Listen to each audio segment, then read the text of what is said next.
जिन्होंने देश में अलग जगाया और यहां के एक नौजवान मज़कूर उस्मानी जी के प्रचार के लिए ये कितना सौभाग्यशाली है। ये लड़का अभी 25 साल 8 महीने का हुआ है, यूनिवर्सिटी जब निकला भी नहीं है। एक गरीब घर का लड़का जो किराए के मकान में रहता है और इसकी पहचान कांग्रेस पार्टी ने दी है, इसे प्रत्याशी बनाया है। और आज देखिए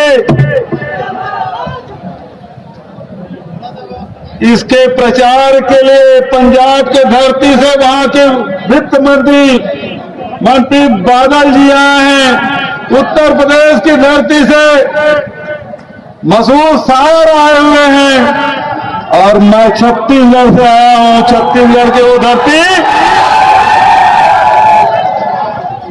जो माता कौशल्या की धरती कहलाती है, दक्षिण कौशल, उस धरती से मैं आया हूं, माता सीता की धरती पर।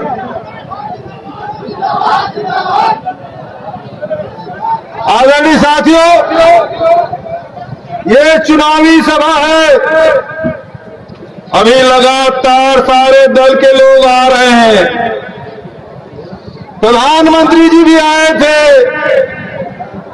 उन्होंने कहा कि महागठबंधन के लोग भारत माता की जय नहीं बोलते। अरे भारत माता की जय हम उस दिन से बोल रहे हैं जिस दिन तुम लोग अंग्रेजों के मुखबिरी कर रहे थे। हमारे पूर्वज उस दिन से भारत माता की जय बोल रहे हैं। जब गांव के गलियों में तिरंगा झंडा लेकर भारत माता की जय बुलाते हुए, वंदे मातरम बोलते हुए जब गलियों में निकलते थे, हमारे पूर्वज लाठियां खाई, गोलियां खाई, जेल के शिक्षों में अंग्रेजों ने ठूस दिया। उस दिन से हम भारत माता की जय बुलाते हैं। अरे भारत माता है कौन? भारत माता सुंदर सुंदर पहाड़, नदियां, जंगल, यहाँ के सस्य श्यामला धरती। और केवल इतना ही नहीं, किसी ने पंडित जवाहरलाल नेहरू से पूछा ये भारत माता है क्या? तो उन्होंने कहा ये धरती, ये जंगल, ये पहाड़, ये नदियां इतना ही नहीं, यहाँ जो लोग रहते हैं हिंदुस्तान में, चाहे वो किसी भी जाति का हो, किसी भी धर्म का हो, किसी भी भाषा बोलने वाले हो, कोई भी बोली बोलने वाले हो, जो यहाँ निवास करता है वो सारे भारत माता के बेटे बेटी, इसी से भारत माता बना है। हम सब भारत माता के माता हैं। हम इसीलिए बोलते हैं, जब भारत माता की जय बोलते हैं तो समझ लीजिए हम अपना जयकारा करते हैं। ये पंडित जवाहरलाल नेहरू ने कहा था। ये जय श्री राम बोलते हैं, मिथिला धरती मां के माता सीता की जय नहीं बोले, हम जय श्री राम बोलते हैं। हम छत्तीसगढ़ में राम वन गमन पथ बना रहे हैं और हम किसान हैं, हम मजदूर हैं, मेहनत कश लोग हैं। जब किसी से मिलते हैं तब राम राम कहते हैं, किसी से विदा होते हैं तब जय श्री राम कहते हैं। अरे हमारे बहुत लंबा हो जाएगा मैं बोलूंगा तो। जब हमारे नेता महात्मा गांधी को एक गोडसे ने गोली मारी, जिसका आप तारीफ करते हुए आपके जी नहीं भरता, तब मरते वक्त भी महात्मा गांधी ने हे राम कहा था। हम वो लोग हैं, हमें राम की बात कहोगे? या आप तो वो हैं जो राम नाम जपना पर आवाज अपना।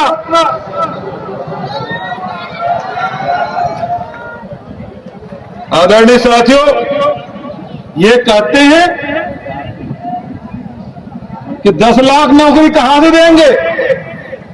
नीतीश बाबू सवाल कर रहे हैं 15 साल मुख्यमंत्री रह के। अब नीतीश बाबू का रिटायरमेंट का उम्र हो गया है, उसे तो पेंशन दे देना चाहिए। 15 साल हो गया, बहुत होता है। आदरणीय साथियों, हमारी माताएं बहनें यहां हैं, बेटियां भी है। शाम का समय घर जाएंगे, अभी खाना पकाएंगे तो रोटियां भी बनाती हैं। और रोटी बनाते वक्त यदि तवा से, चूल्हा के ऊपर तवा रखो, तवा के ऊपर में रोटी यदि न पलटो तो क्या होता है? जल जाता है ना। तो अब पलटने का समय आ गया। 15 साल हो गया इनको, अब ये रोटी पलटने का वक्त आ गया है। बदल दो, तख्त बदल दो, ताज बदल दो, बेईमानों का राज बदल दो। बदलने का वक्त आ गया है। ये सवाल पूछते एक नौजवान से कि 10 लाख नौकरी कहां से दोगे?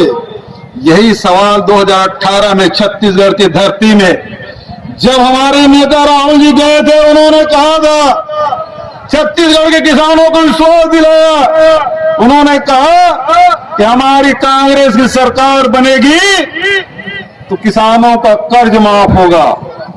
उन्होंने कहा हमारी सरकार बनेगी तो 2500 रुपये क्विंटल में धान खरीदी की जाएगी। मैं मिथिलांचल के किसान भाइयों से पूछना चाहता हूं, यहां धान की कीमत क्या है? 1000, कहीं 1000 रुपया, कहीं 1200। मैं तभी आया वहां से तो बोल रहे थे 700 और 800 रुपये में बिक रहा है। भारतीय जनता पार्टी के लोग उस समय मुझसे सवाल करते थे, मैं प्रदेश कांग्रेस कमेटी का अध्यक्ष था, मुझसे सवाल पूछते थे कि हजारों करोड़ रुपए कहां से लाओगे, कैसे कर्ज माफी करोगे? लेकिन आपको बताना चाहूंगा कि छत्तीसगढ़ के किसानों ने, छत्तीसगढ़ के मजदूरों ने, वहां के आदिवासियों ने, नौजवानों ने, माताओं बहनों ने राहुल गांधी के बात पर विश्वास किया, 3/4 बहुमत से जिताया। 15 साल राज करने वाले भारतीय जनता पार्टी 15 सीट में सिमट गए। राहुल जी आए थे शपथ ग्रहण में, हम लोगों को शपथ दिलाए, एयरपोर्ट हम छोड़ने गए, राहुल जी हवाई जहाज से दिल्ली में उतरे थे, मंत्रालय हम गए और 1.5 घंटे के भीतर में 19 लाख किसानों के 11,000 करोड़ रुपए माफ कर दिया।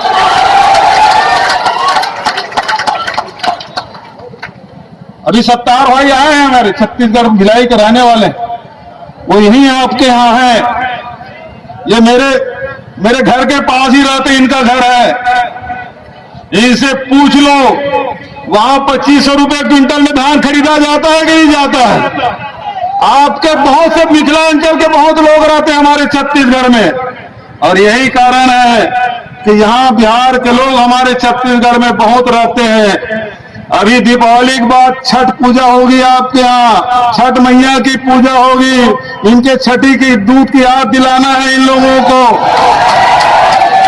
और उस छत्तीसगढ़ में ये बिहार है जहां छठ की छुट्टी होती है, छठ पूजा की छुट्टी होती है। दूसरा कोई प्रदेश है हिंदुस्तान, वो छत्तीसगढ़ है जहां भी छठ पूजा की छुट्टी होती है। अरे छत्तीसगढ़ में